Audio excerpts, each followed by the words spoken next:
The latest corruption case involving the construction of a railway line in Kenya, the biggest and most expensive infrastructure project in the country at the moment. The heads of the National Land Commission, the State Railway and other business people have pleaded not guilty to 19 charges including fraud, corruption and abuse of office. They're accused of authorizing payments for compensation of land used in the construction of a section of the railway, about $3 million paid to people or for land that did not exist or that was already owned by the Railways Corporation.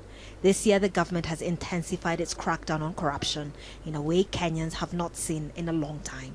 No matter how powerful you think you are, no matter how much you think you know people in high position, no matter how much money you have, that will not save you. Corruption has been a major concern. Multi-million-dollar scandals have been unearthed in several public offices. Government officials, politicians and powerful business people have been implicated. Some have been brought to court.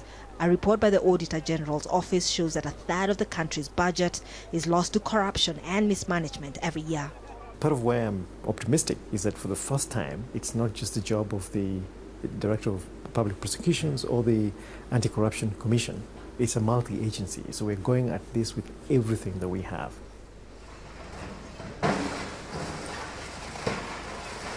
And in the spirit of the crackdown, demolitions of buildings on road reserves and riparian land said to have been acquired fraudulently is ongoing. So this is one of the buildings worth millions of dollars that have been brought down by the government in the last few weeks. It sits right next to an important stream.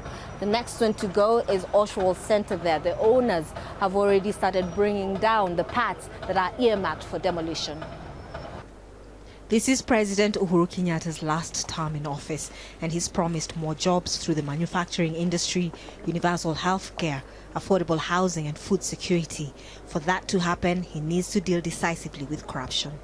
I think he understands that this is the only chance that he has to basically break away from the past, which was basically, I break the law, but I have friends in high places. I make a phone call and it's just going to go away.